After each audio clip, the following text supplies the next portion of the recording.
Good afternoon. Thank you for joining us for our first South Talk of the spring semester. I first want to thank my colleagues, Rebecca Cleary and Margaret Gaffney, for helping to advertise inside our building and on social media for our events. And this, I want to reiterate what our programming theme is this semester and last semester. It is Mississippi Voices.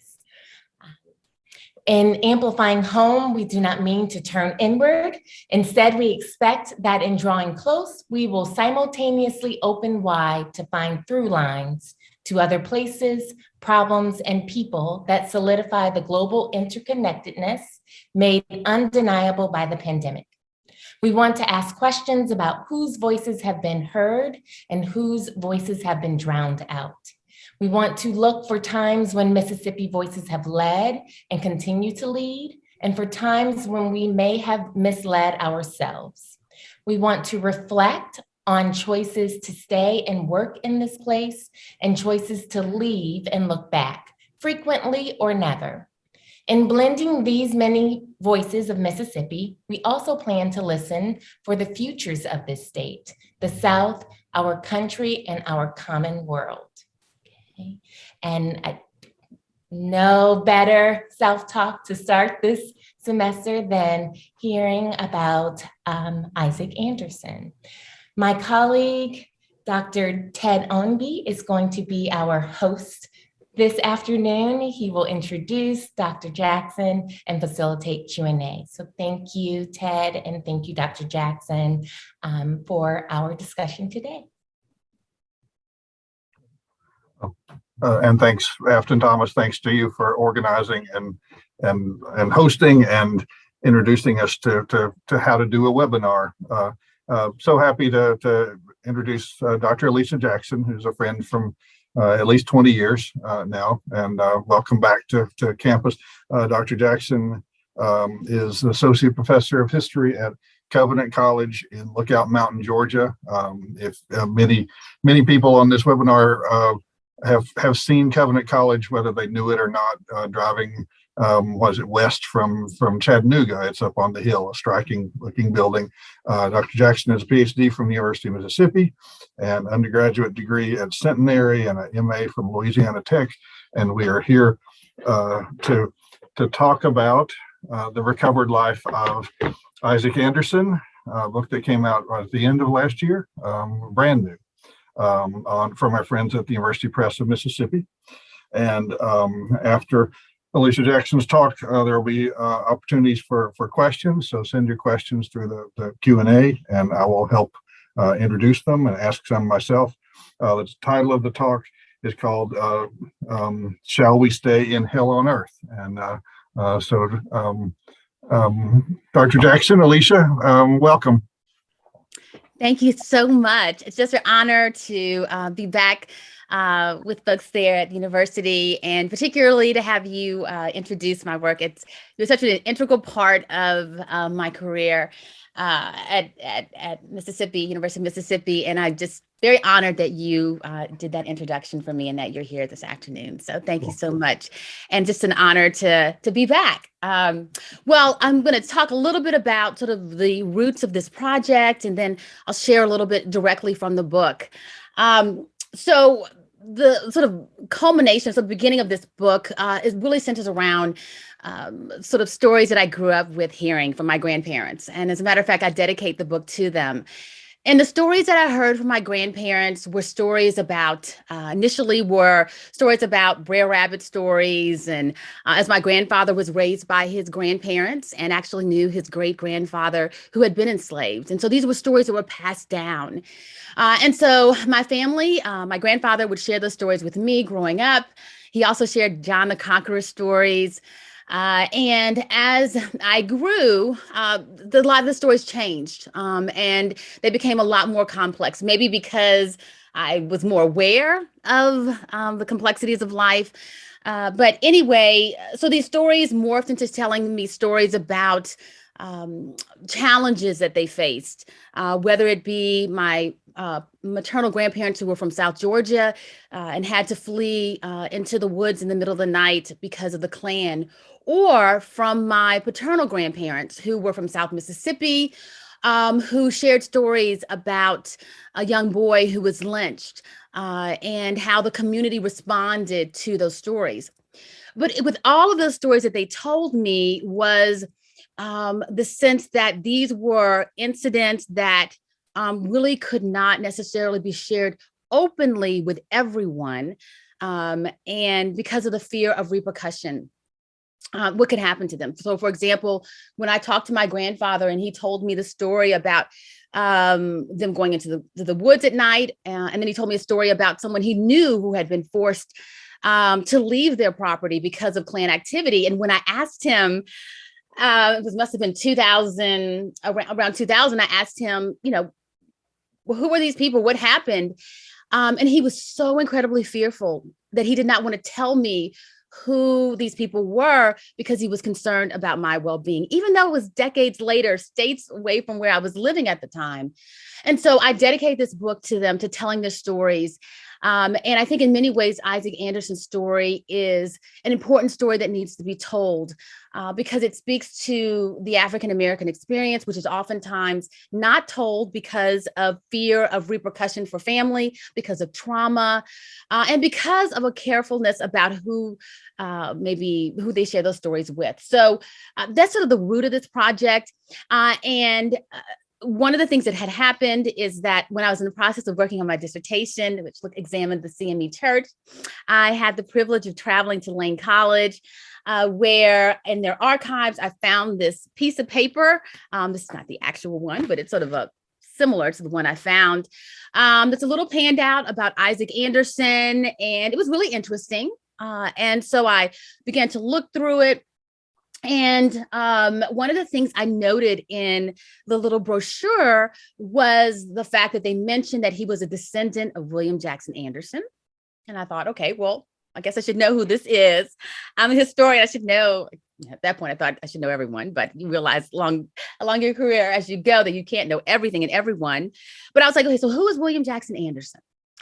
And then it was very noticeable in the handout that there was no reference to Isaac Anderson's mother. And so essentially I fell down a rabbit hole. And a number of genealogists talk about this whole idea of falling into a rabbit hole. And that's definitely what I did. And so I began to research, finding out more information about Isaac Anderson.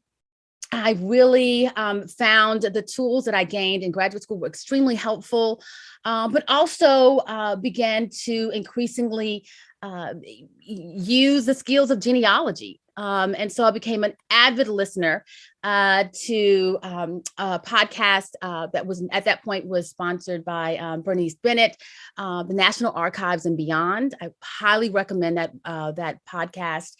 And I became a student of genealogy as I began to look at census records and really grasping the challenges of doing African-American research when you have bits and pieces.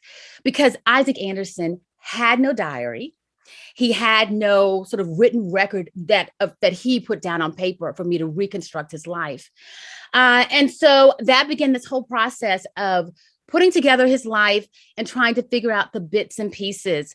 And in the process of doing that, that has meant that I have done everything from going to a prison that housed old documents, which was a little scary going into that prison because I think I was the only person who had been in there within an 8-month or 9-month period. And so I was in the back of the prison in a cell looking through documents. It meant interviewing family members and descendants, which was a great honor to be able to talk to them, to piece together bits and pieces of Isaac Anderson's life, and really came to understand that his story is a bigger story. The book is a micro history of the African-American experience. And so again, that began the process. The other thing for me was not only telling stories that had not been told before, but the other thing that was important for me was to do a corrective. One of the things that has been a longstanding sort of understanding about African Americans and their experience in Reconstruction in Georgia, particularly.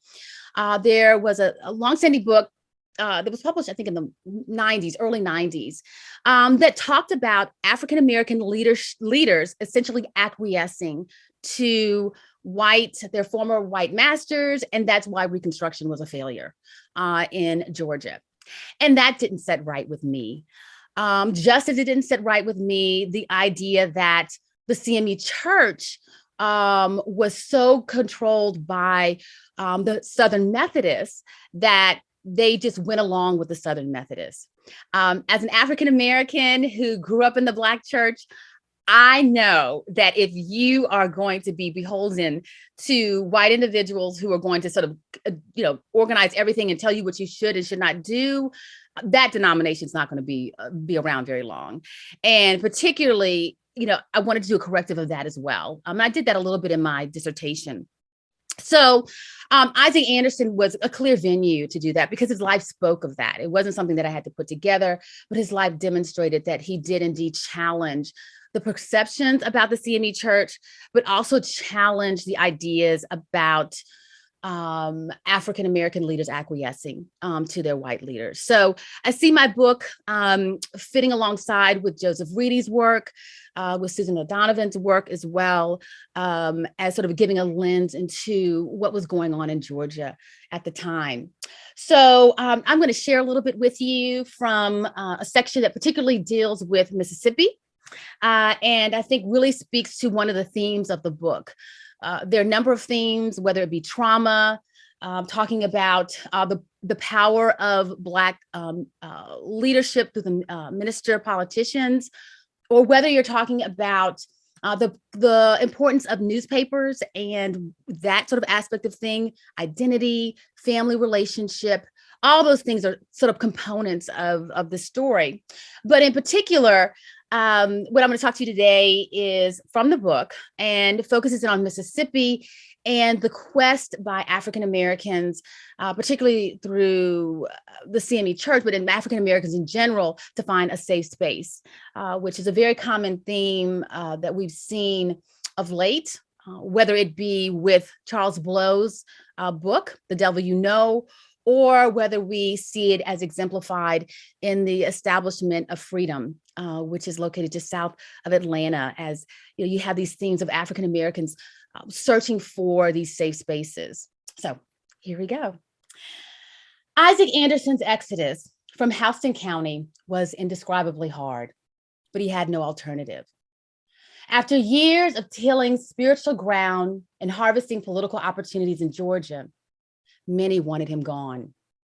And days before the opening session of the Georgia legislature in January 1874, the CME minister and state senator sold 3 acres of land in Fort Valley and prepared for his exodus from the state.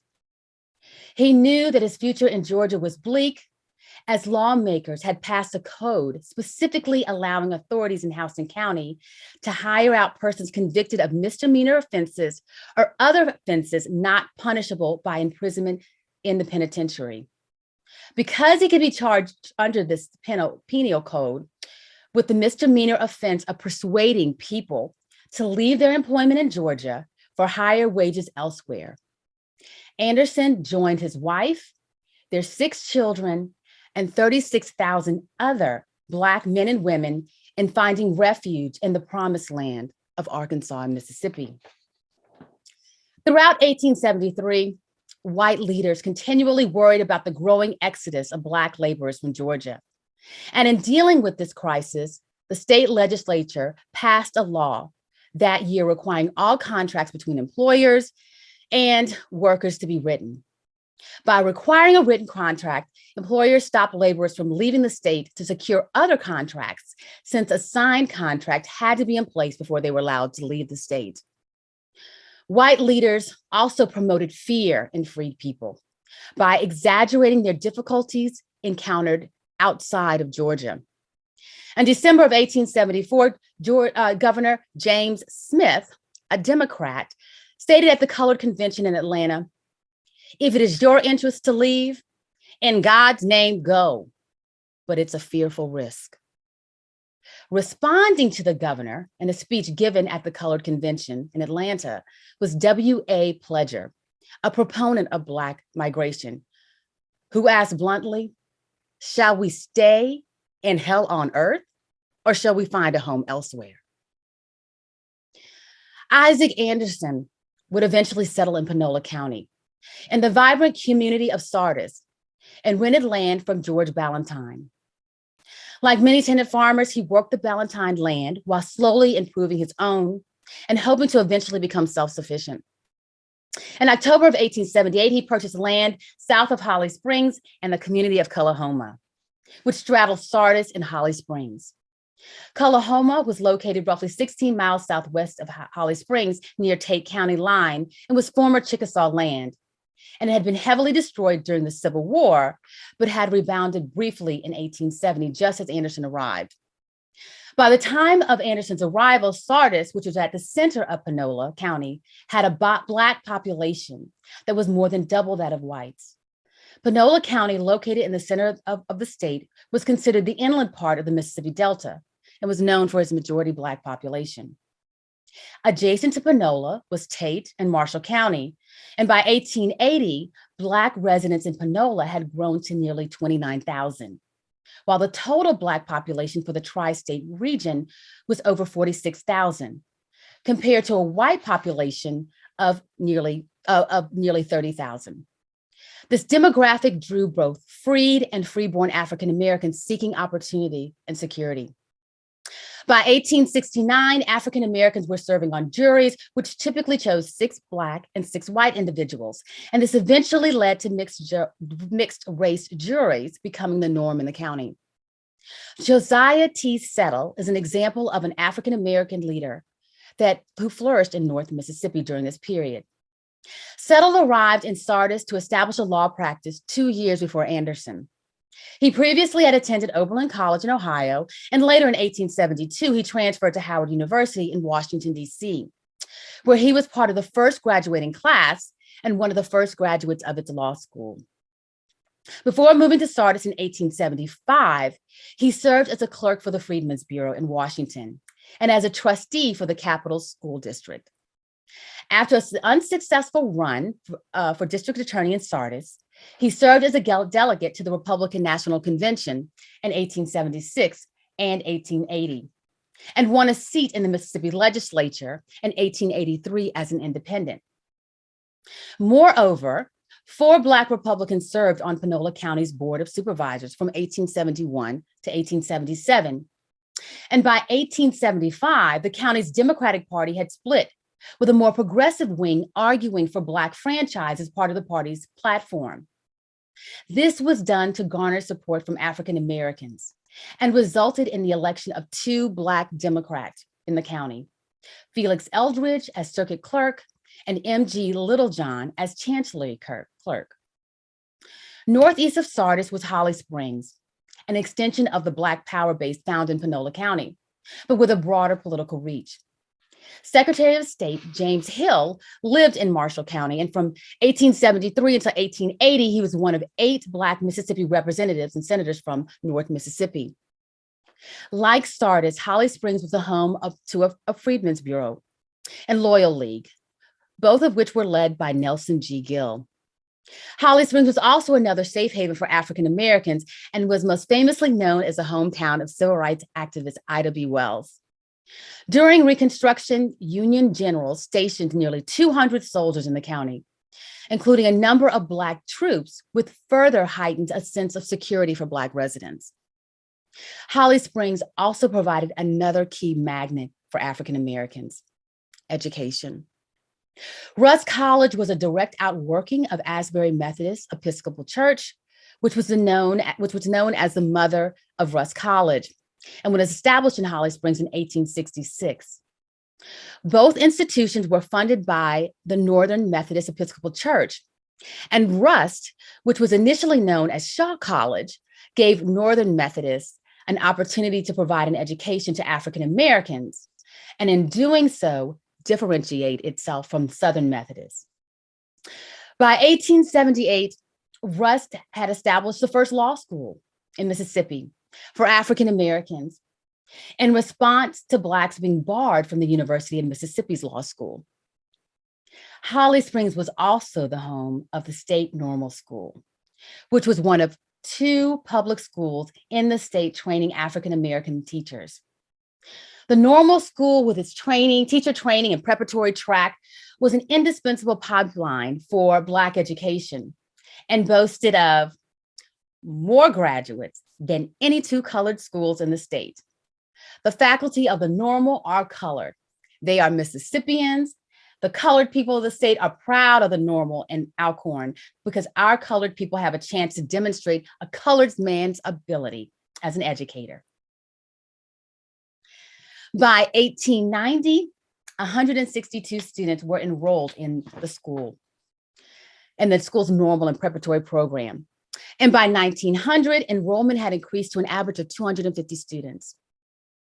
Communities like Sardis and Holly Springs, where African Americans held a majority, powered the legitimacy of Blacks to obtain economic and political power, to the dismay of many Southern whites.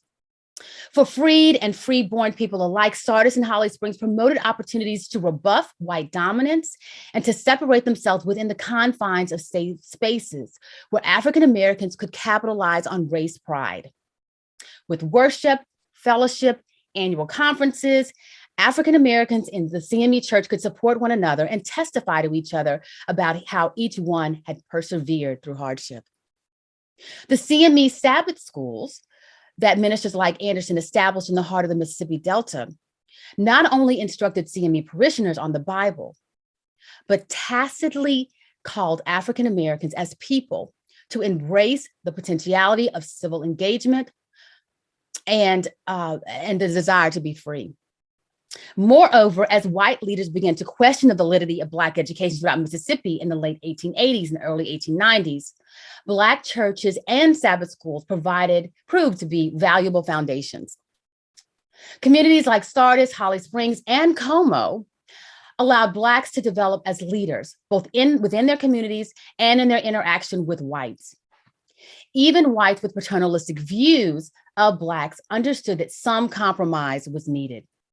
With a strong Black power base in place, as was the case with E.H. Crump, who was a Holly Springs native and future mayor of Memphis.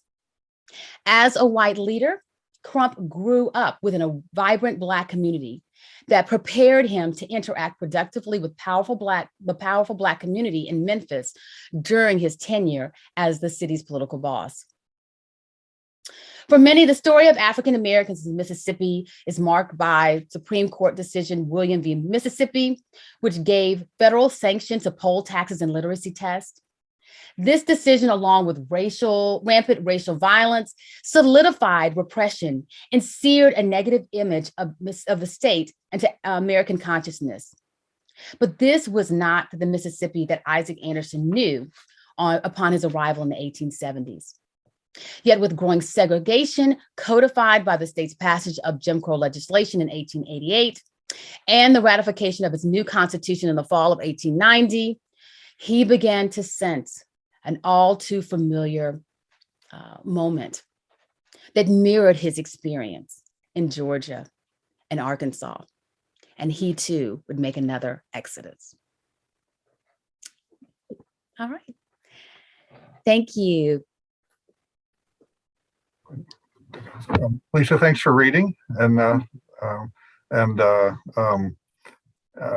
that's a great way into the nature of the book and the topic of the book. And I'll ask you a couple of questions. I don't think I've been in a position of asking you questions since your dissertation defense, so I hope that's good and bad. But the first kind of obvious question is that the story of Isaac Anderson is a great personal story, kind of life and context or life and time story into the Reconstruction period. And my impression is people who love the Reconstruction period love it because it's full of complexity and possibility and challenge and changes all the time. And people who don't particularly like it don't like it because it's difficult because it has so many complications and questions and gets confusing.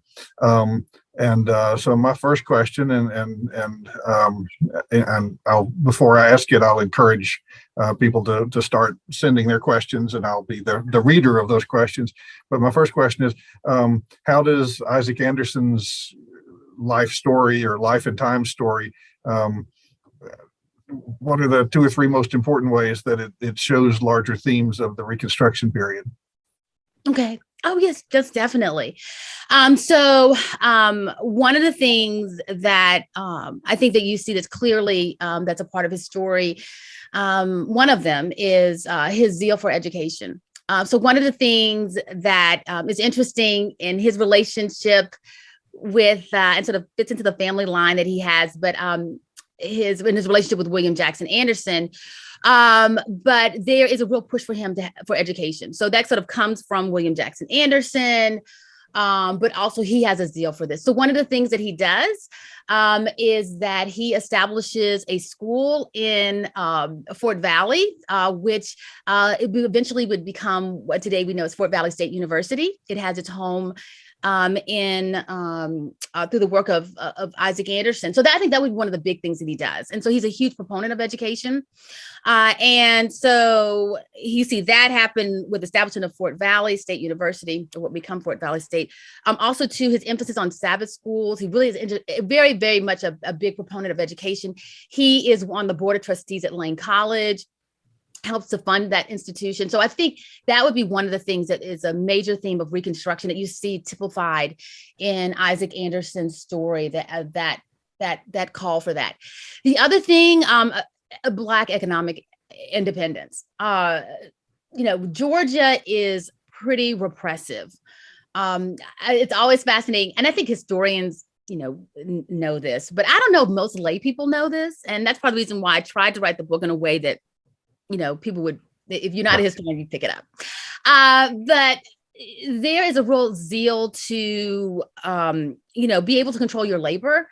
So one of the things that he does is he sees what's going on. So he is trying to respond to, again, the increasingly oppressive system there in Georgia. So he's responding to the apprenticeship system. Which I don't know that a lot of attention has been drawn to. I think more attention needs to be drawn to that. The system where, Black children are essentially taken away from their family and forced to work as servants under the guise of they'll be trained to be, learn certain skills. And so in Georgia, and particularly the county, he's from Houston County, it's pretty oppressive.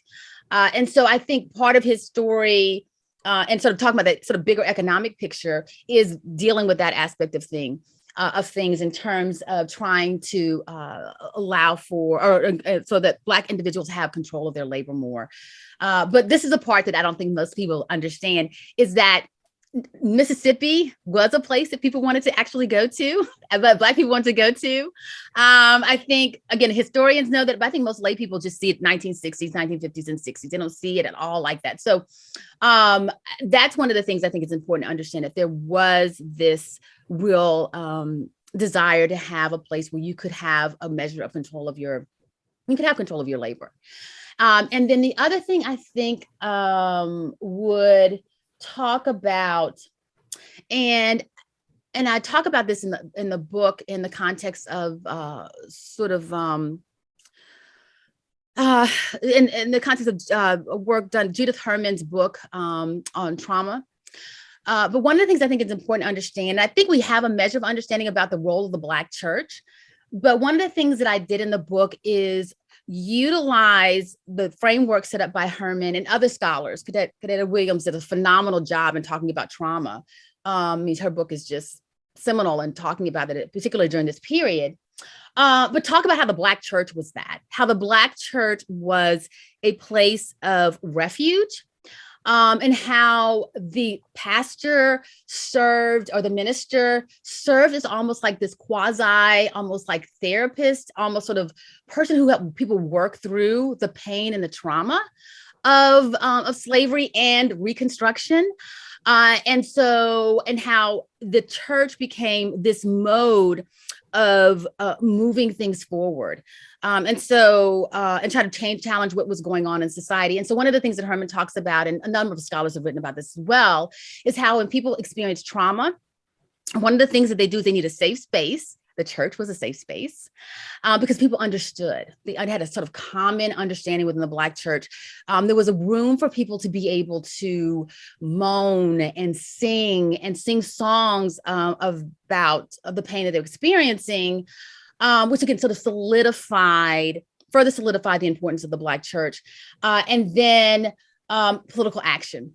So you see all those things demonstrated in Isaac Anderson's work. So those are things that I think are themes of Reconstruction that the book moves into talking about more. And I will say this, is that yesterday, so I signed this book to my class. I know. But anyway, I signed it to them because I'm teaching African-American history the second half. So this is a way to work through talking about Reconstruction.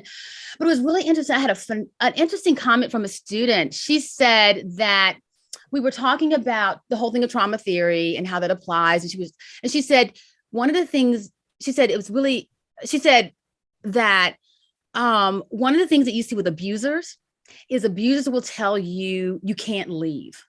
You have to stay here. If you go outside of this, you will be hurt. It's dangerous out there. And it's a means of control.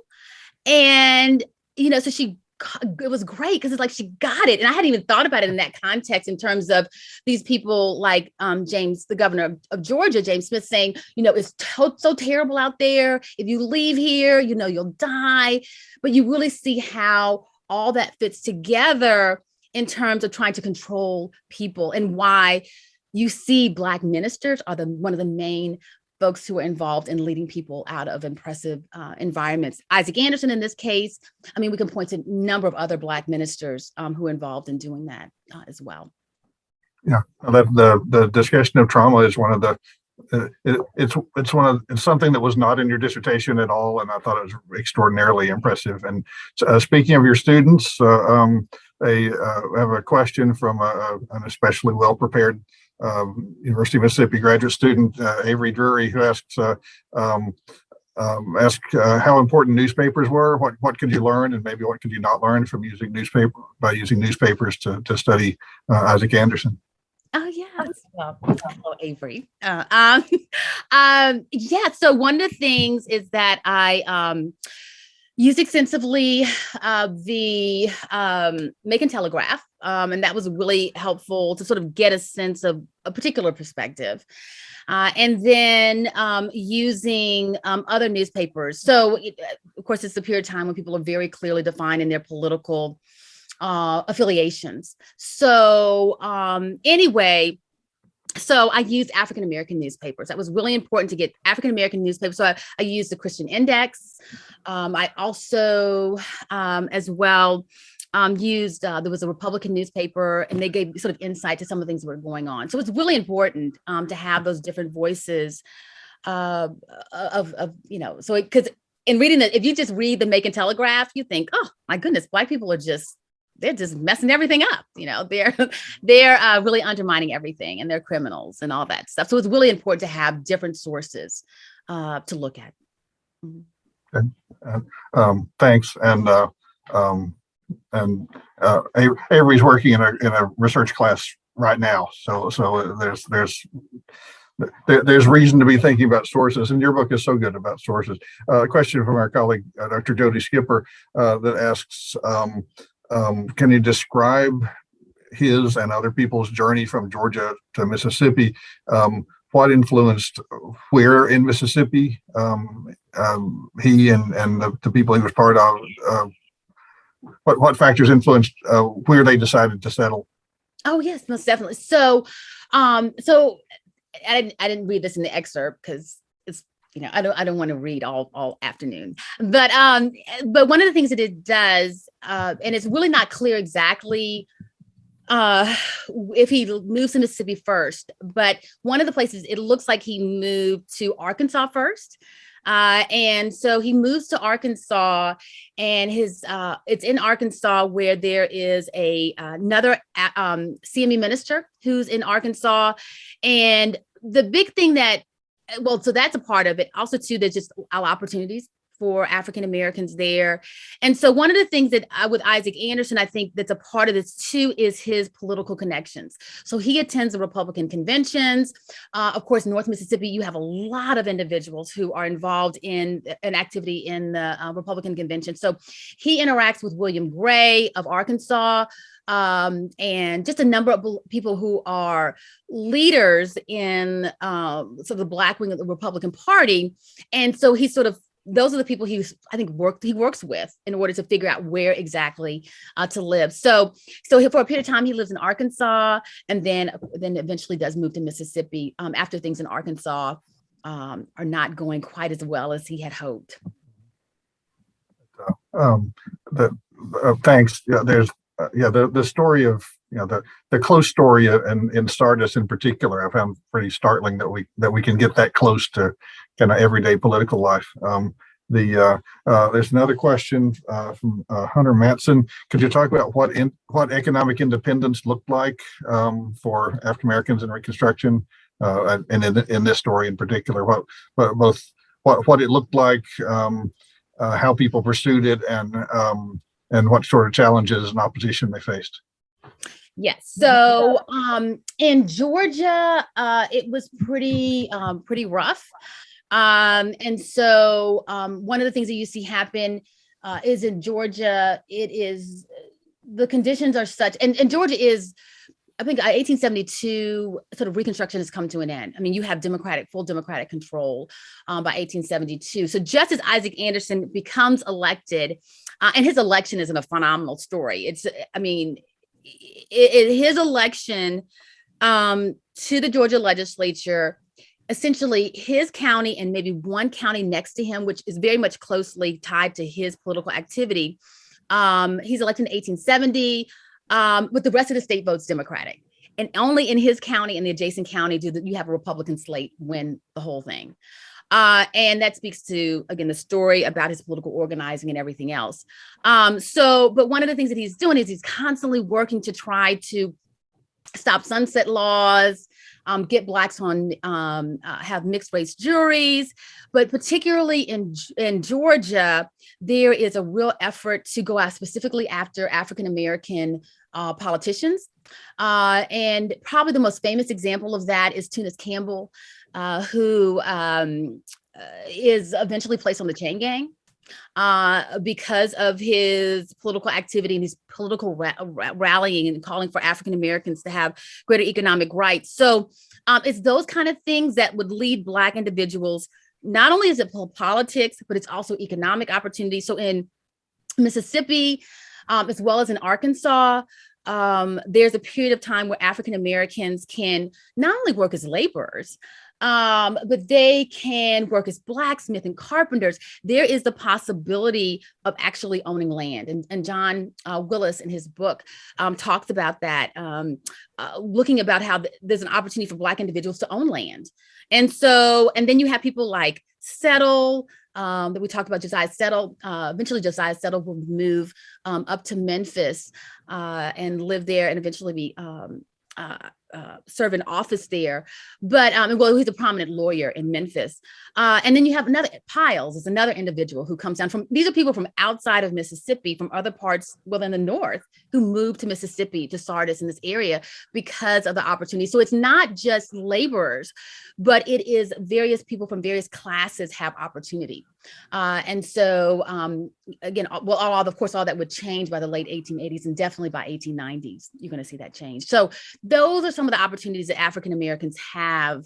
Again, it's not just laborers, but they can also be landowners in their own right, and then hold, be skilled craftsmen and serve as attorneys and things like that.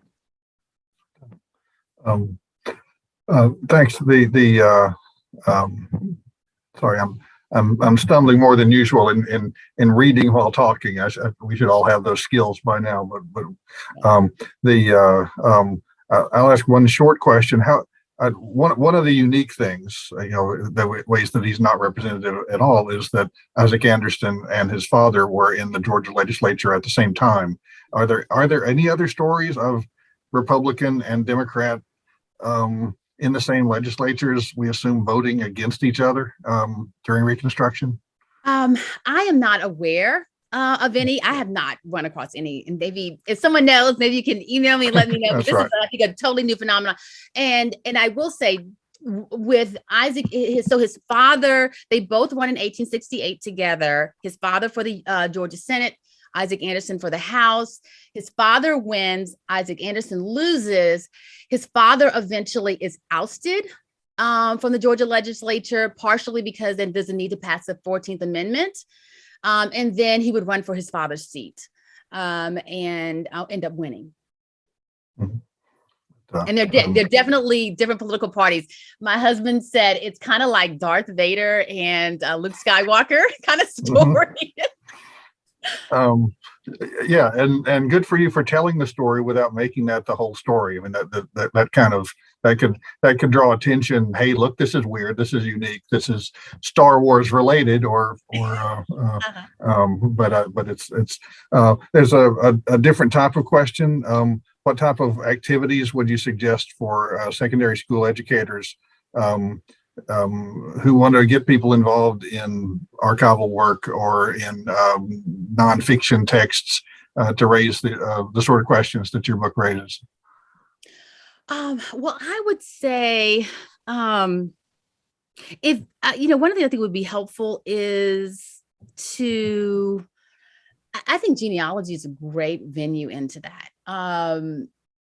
Just to have students to, whether it be researching someone in your community or maybe even researching themselves, their own family, and sort of see how that family connects with the broader history. One of the things that I do, my students have been, over the last several iterations of my class, I've had a project called the District Hill Cemetery Project. And I work alongside with a group of people in Chickamauga, Georgia. There is an African-American cemetery there. Most of the grave markers have been removed. And so we have a listing of names. And Avery's been an instrumental part of this project. So what I have my students do is go back and research the individuals in the community. So we look at census records, we look at newspapers, we're looking at all kind of vital records. And thankfully, fortunately, at the college where I work, we have ancestry.com. That's a great resource. But we also have, Georgia has most of their newspapers digitized, the historical Georgia newspapers. And so that it allows for students to feel like they're not doing just make work. So what they're doing is they're researching these individuals, they'll write a little bio on these folks, and then talk about it in the context of North Georgia, and then talk about it in the context of African-American experience in the United States. So it is sort of building out from there. So they see, how this is local history. They're, to a certain degree, contributing to the local history and understanding the history, because a lot of these folks who are buried there, a number of family members are still there, but a lot are not. A lot have moved away. So I think that would be a great opportunity for you to get your students involved in and excited about history, and really feeling like they're contributing, but also sort of seeing how that fits into the bigger historical story. Thanks. There are a couple other questions about research, but I wanted to ask this first. There's more recent interest, I think, about African American and travel, and the book, Mia Bay's book, Traveling Black, came out last year, and the movie, the Green Book. But there's a question: what sort of struggles, troubles, challenges would Isaac Anderson have faced in travel, especially the Georgia to Arkansas and Mississippi? Yes, because there are examples of and stories of people putting things across tracks to derail trains, to stop people from leaving.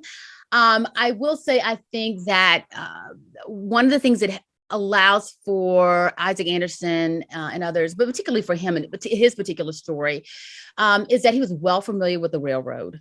His father was one of the sort of charter members of the Southwest Railroad. He worked on the railroad, and as a minister, he could use the guise of traveling to organize this all Black denomination to also sort of plan how he was going to get people out. And so, people would leave in the middle of the night. So I'm sure all that sort of factored into his decision, and he had to be very strategic about it, because, as I mentioned at the beginning of the section I read, there was legislation directed towards him, and people had to put an ad out in the paper to address this. But there were plans to go after him specifically, to put him in a similar condition that Miss Campbell found himself in when he was on the chain gang in Georgia. Yeah, no, thank you. And leaving under threat of arrest, that's a different type of migration than generally. If you went to the library and looked under migration, that probably wouldn't be the first type. There are several compliments coming in on your work, and especially and additionally on the Graveyard Project. A research question: were there challenges? I know you already mentioned one in your opening remarks. Were there things that you couldn't find that you really want to find, and how important is when there are silences that remain silent, like Isaac Anderson's mother? What do you say about that? Yeah, well, and that's what I would say. I would say that the biggest thing, I wish I had known more about his mother. And I've talked to the family. Isaac Anderson, he sort of, well, not exactly two families, but his first wife dies, which is part of the story of him moving to Arkansas and Mississippi. And so I was able to I was able to contact a descendant from his first family, from his first wife. And so that was helpful to get a little bit of background about that, but she didn't really know a lot. She had contacted me, and we had talked to each other, so she was hoping I'd be able to tell her more. And then I talked to his second wife and the next group of children that he had with his second wife. And they didn't have a lot of, they wanted to know the same thing as well. People have done DNA evidence. They've done their DNA in order to try to find some information. So that was interesting to hear from them about that part, but there was never any clear sort of, understanding about his first wife, which I think would have been really helpful to understand, or even about his mother. That would be the other thing that would be really important to understand as well, because I think they were both integral parts of his life, even though his mother is so silent and we don't hear about her. But again, the thing that's so interesting is that the family knew of William Jackson Anderson. And it wasn't just because of some genealogist told them, but this was passed down to the family about William Jackson Anderson. And so for me, one of the things that left me thinking about was this whole issue of identity. So who is he? Is he his father's son? Mm-hmm. Is he this minister? I mean, just thinking about those kind of issues were brought up as well. But with the silences, I think that maybe over time, I'll find them. One of the things I talk about at the very end of the book, because it took me over a decade. I mean, I think Isaac Anderson is referenced in one page of my dissertation, but all of this was done over the course of like 12 years at least. So all this is new. And so, but I'd research, and then I'd find something, and then I'd keep researching, and I'd run into a brick wall, and then something would pop up. And so one of the things that happened was when I was in Fort Valley, a wonderful, phenomenal historian down there, Marilyn Wyndham, I was talking to someone on the phone. She had set up for me to talk to this person. And I came out, and she had just finished organizing, because she was organizing the archives there. And she said, Alicia, this is the last file I had to organize. And she said, look at this. And she opened it up, and it was William Jackson Anderson's obituary. Right. And she's like, I don't believe in coincidences. And so it's like those kind of things that happen. And, a lot of folks who do genealogy know exactly what I'm talking about, where it's like you're working hard, and then all of a sudden, like, boop, this thing happens. And I'm sure some historians do as well. But anyway, so, my thing is, maybe more information will come out as I maybe meet other people.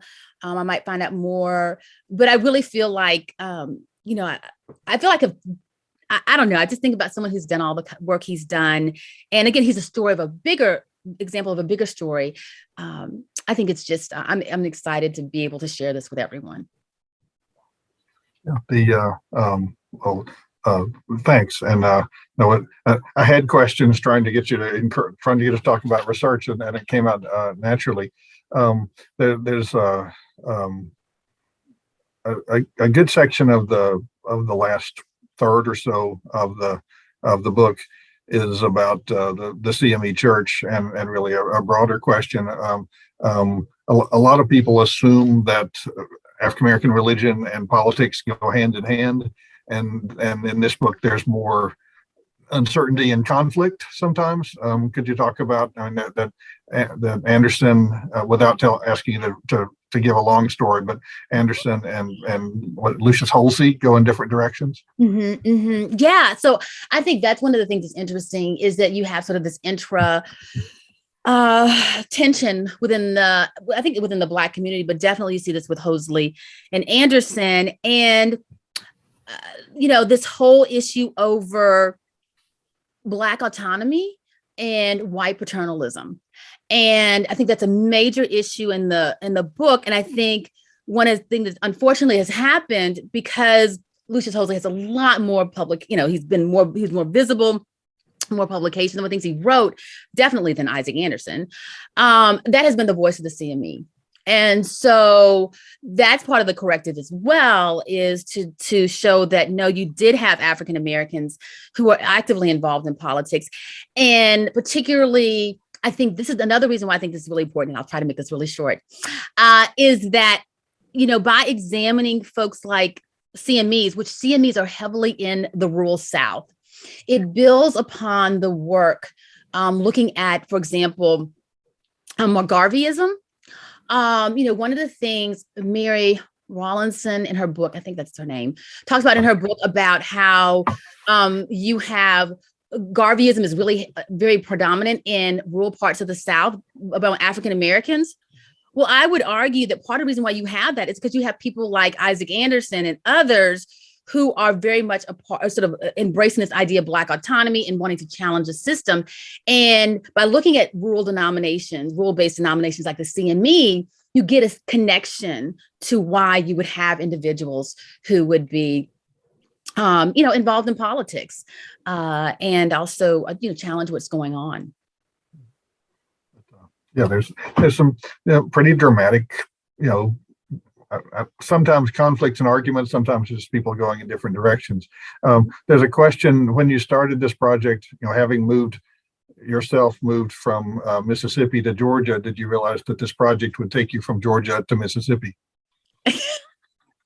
No, I did not. I just sort of followed the paper trail, and in the process of this and working on this, I didn't even realize I had CME roots. And talking to my grandmother years ago before she passed, she told me that my great-grandmother had actually been a member of the CME Church.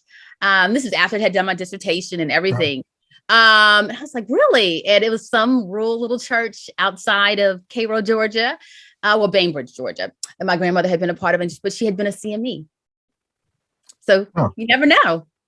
Well, there are greetings in the questions from Dr. Ethel Skurlock, who was on that on your committee, who's now dean of the Honors College, and I remember her asking you what it's like to very closely study a church that is not your own, and now 20 years later discovered that that in some ways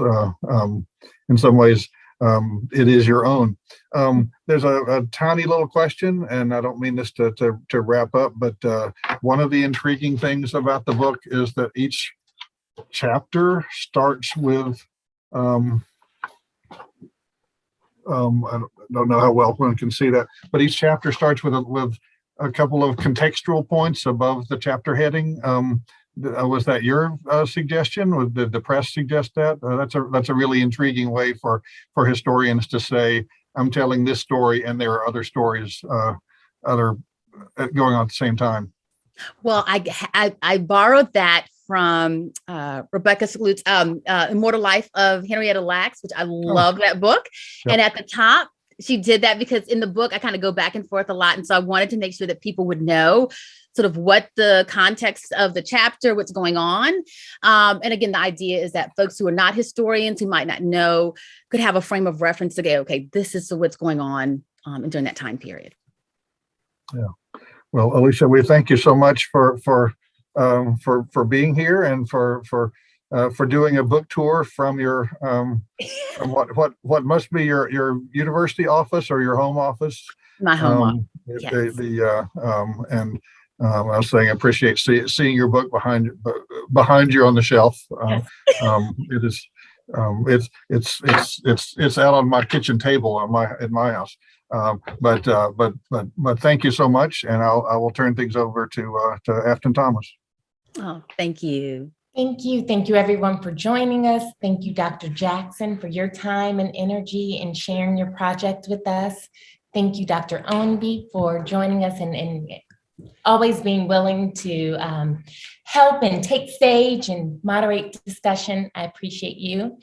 I put in our chat our next SouthTalk. We have a couple of weeks off. Let's, let hopefully the pandemic tamp back down a little bit, and we're going to try to be back in person. We'll see. Please visit our website and our social media, and our February newsletter is coming to your inboxes soon to let you know if that will stay in person or if we'll move it virtual. It is a gallery walk. We have an exhibit that opened on January 18th through February 18th from a student here and instructor here, Nadia Alexis, and she has some beautiful photographs in our gallery, the Camel Gallery in Barnard Observatory, and the exhibit is called What Endures. So on February 10th, if you come about 5 o'clock and walk through the gallery, Nadia will